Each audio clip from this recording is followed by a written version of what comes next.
James ultimately decided to go upstairs to the bedroom about 9 o'clock in the evening. His beautiful 27-year-old wife Megan was preparing to go out on a date with her pals. The previous Friday, when she went out with them, didn't exactly excite James, but he couldn't accept it as a new weekly ritual either. They lived in Portland, Oregon, a city known for its vibrant nightlife, which Megan had been enjoying more frequently. She saw the concerned expression on his face and sighed. "You're not going to sulk about this, are you?" James nodded towards the sleek black dress laid out on the bed and the delicate lavender lingerie she was wearing. She looked incredibly captivating in them. "I haven't seen these before," he remarked, his tone betraying a hint of suspicion. Megan looked slightly uncomfortable. "Well, yes, I bought them just this week," she admitted, avoiding his gaze.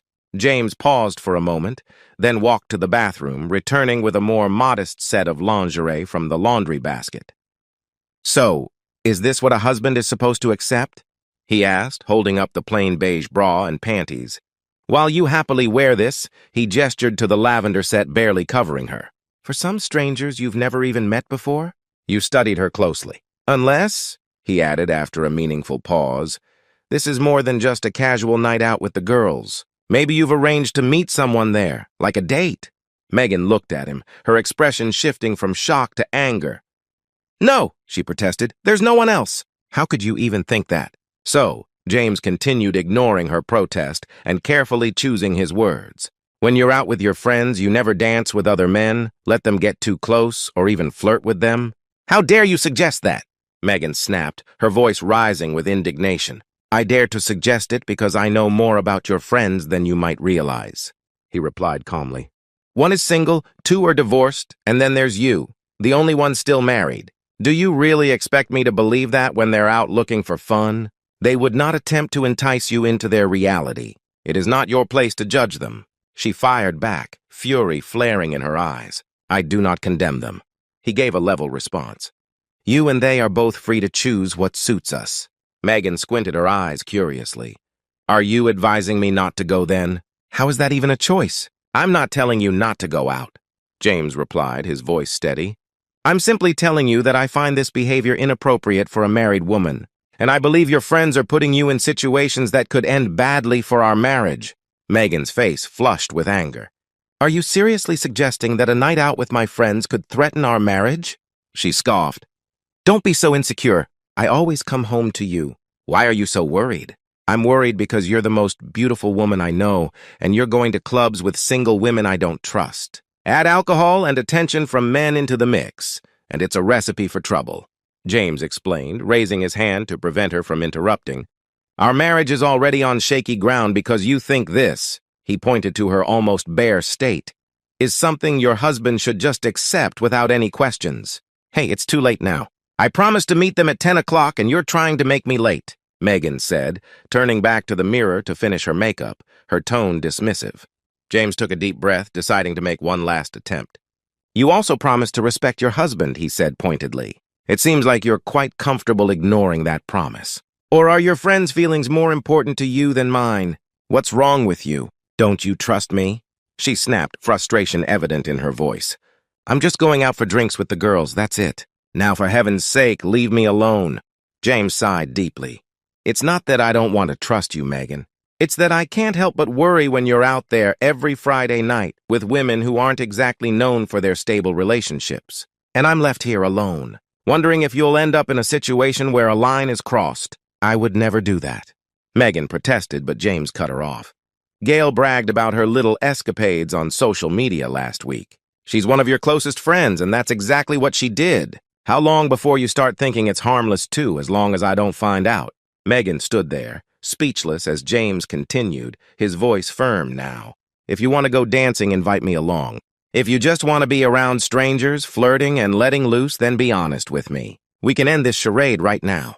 "You're being so insulting," she shot back, her temper flaring. "No, I'm being realistic. I don't believe you're just looking for a night of harmless fun. I'm willing to believe you haven't crossed any lines yet. But that's the choice I'm giving you. Leave or stay, it's up to you. But remember, I have a choice too. If you walk out that door tonight, you can enjoy your night, but I won't be here when you get back." So here it was. James had laid it all out. He had given Megan every opportunity to understand his feelings, to hear his desire to fix their marriage. Now she had a choice, him or them. "You're joking, aren't you?" she said, fury lacing her words. He had never seen her this angry in the 5 years they'd been together. "No," he said quietly. "If you want to dress up like your friends and go out drinking and dancing with them every Friday night, you'd... But I'm just telling you that sitting at home, waiting for you to come back late at night, is not how I see my future." He paused, heading toward the door. "For now, I have other things to do. I'll be downstairs when you've made your decision." Megan sat down in front of the mirror, her mind racing. She hadn't cheated, but she had come close to it last week. A moment of weakness had led to a comforting embrace with a stranger. Still, she couldn't deny how much she enjoyed the attention from men in the club. It made her feel desired in a way that James's compliments, though frequent, didn't. After all, he was her husband. He was supposed to say nice things about her. But those men at the club? They were captivated by her, and it thrilled her. James sat at his laptop, filling out an online form his mind made up. It was 9:40 when he heard her descending the stairs. He looked up. Was she staying or leaving? Megan wore high-heeled shoes that accentuated her long legs, disappearing into the short, tight blue dress she had chosen. He remained silent, watching her. Was she about to invite him to join her, or was she still determined to go out with her friends? She hesitated for a moment, then spoke. "I'm leaving. We can talk tomorrow." James slowly shook his head and turned back to his computer, ignoring her. She stood there, uncertain if he was serious. He didn't even hear the front door close as she left. He finished filling out the form, attached the link to an email, and clicked send. Then he went upstairs, threw some clothes into a couple of suitcases, and made a decision. On Monday, he would tell his boss that he had accepted the job offer in Seattle, in Megan's family group. "Hello, everyone. I'm sorry you have to find out like this, but Megan has made it clear to me that she needs more excitement in her life than I can offer. I've sent her the link to our divorce statement via email. It's been an honor to be part of your family, but I hope you understand why I've decided from this moment on to no longer maintain contact with any of you." James felt he had one more thing to do. He approached the printer, took a sheet of paper from the output tray, and wrote something down. He taped it over their wedding photograph above the fireplace. Then he turned off his phone and stepped outside to wait for his taxi. Megan had just sat down at a table in the club and was chatting with her friend Lisa when her phone rang. "If this is James begging me to come home," she muttered irritably. But it wasn't James. It was her older sister, Catherine. "Where on earth are you right now?" Catherine's voice was sharp with urgency. I'm at the club with my friends," Megan replied, feeling defensive. "So what does James know?" Catherine demanded. "He knows I'm out with friends. Why are you asking?" Megan said, growing more uncomfortable by the second. "And how did he take it?" Catherine's tone was growing more exasperated, a contrast to her usual calm demeanor. "He wasn't thrilled, but I told him we'd talk about it tomorrow," Megan said, trying to sound nonchalant. "Well, good luck with that, you fool. He dumped you. If you don't believe me, check your email." Lisa looked on in disbelief as Megan opened her email app hastily. Megan's face fainted even in the nightclub's low light as she perused the message. Catherine must have called because it was a message intended for her family. Her phone then rang once more. Thankfully, James was there. No, her father was the one. "What did you say to James?" her father demanded, his voice tinged with anger. "That man treated you like a queen and you wanted more?" "No, Dad, it's not like that. I just felt trapped. I needed just one night a week, to feel like myself. You're in a nightclub and your husband just left you. And you're still in a damn nightclub?" he asked incredulously. Her father was furious. He had never used such language with her before. What could she say? The noise from the club was unmistakable. It was obvious where she was. "No, Dad, he must have decided something after I left." "Dad!" The line went dead. He had hung up. Megan grabbed her purse and phone, hurriedly leaving the club. She ignored Lisa and didn't notice her other friends as she passed them on her way out. On the street, she flagged down a taxi and was home within 15 minutes. On the way, she tried to call James, but his phone went straight to voicemail. The house was eerily quiet and empty. She kicked off her shoes and rushed upstairs. His clothes-shaving kit, everything was gone. She ran downstairs. His phone, laptop, wallet, all missing. Back upstairs, she checked for his passport. It too was gone. He had warned her. No ambiguity, no room for misinterpretation. If she left that night, she would return to an empty home. She knew he despised dishonesty. He had been betrayed before, and he valued honesty above all else. James had done exactly as he said. Megan descended the stairs in a daze. An hour ago, she was married. Now they were separated. Less than a year later, she would be divorced. All because she went dancing.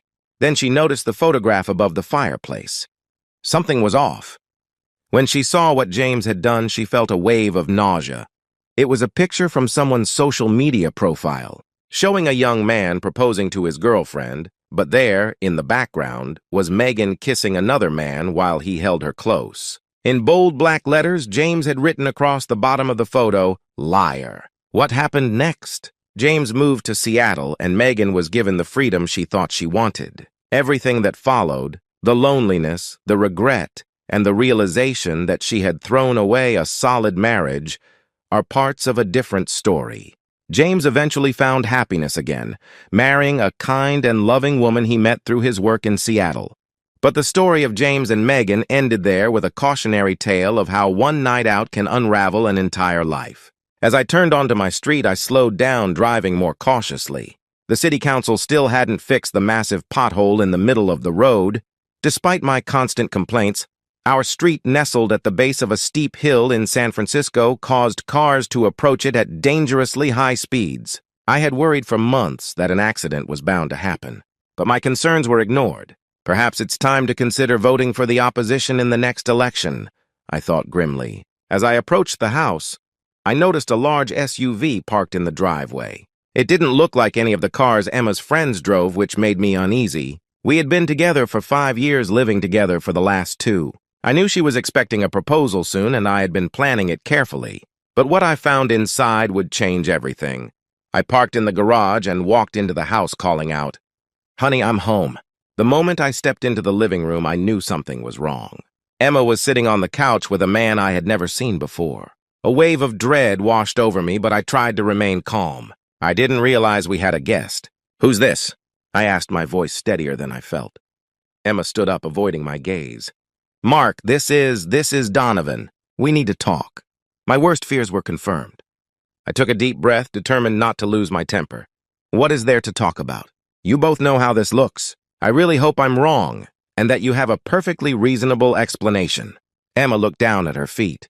"Mark, you know I love you, and I've wanted to marry you and grow old together. I also want to experience life before I settle down completely. I don't want to reach old age with regrets, feeling like I missed out. I've been seeing Donovan for a while now, and I didn't want to keep doing it behind your back. I thought it would be fair to tell you and to suggest that maybe we could open up our relationship so we can all be happy." "Open up the relationship?" I echoed incredulously. "And what part of this is honest, Emma? This isn't an open relationship. It's a betrayal." "I hoped you wouldn't see it that way," she replied, her voice shaking. "You'd have the freedom to see other women too, and I trust you enough to know you'd come back to me. I know it's not what you want to hear, but maybe in time you'll see that this could make our relationship stronger. I'm sure that in a few months you'll look back and see this as a minor adjustment, something that ultimately benefited us both." "Do you even hear yourself?" I asked, unable to hide my disgust. "You're not playing by any rules, Emma. You've already cheated on me, and now you're trying to pass it off as some kind of progressive relationship. A minor adjustment. Are you out of your mind?" Donovan, who had been silent until now, decided to speak up. "Look, man, I know I cut him off sharply. This is between her and me. Both of you get out of my house right now. I don't want to see either of you again." Emma sighed deeply, realizing there was no point in arguing. "I hoped you'd be more understanding, Mark. I've packed a bag, and I'm going to stay with Donovan for a few days to give you time to cool down. I'm sure you'll come to your senses." "Get out!" I shouted, barely keeping my composure. Emma hesitated, then grabbed her bag and made her way to the door. She moved to kiss me, but the look in my eyes stopped her cold. Donovan followed her out, and I watched them walk to his car, my heart pounding in my chest. As they reached the driveway, Emma tried one last time. "Mark, please don't make any hasty decisions. I know you're upset, but this doesn't have to be the end. I'll give you a few days to think it over, and then we can talk." Her words were drowned out by the roar of an engine. A red sports car came speeding down the hill, its driver unaware of the deep pothole ahead. I watched in grim satisfaction as the car hit the pothole at full speed, lost control, and slammed into Donovan's SUV, the side where Donovan was standing. Emma's look of horror conveyed all the information I required. I smiled bitterly as I watched the pandemonium take place. Perhaps I won't have to cast my oppositional vote after all. The story comes to an end here. Friends, feel free to remark with your ideas and opinions.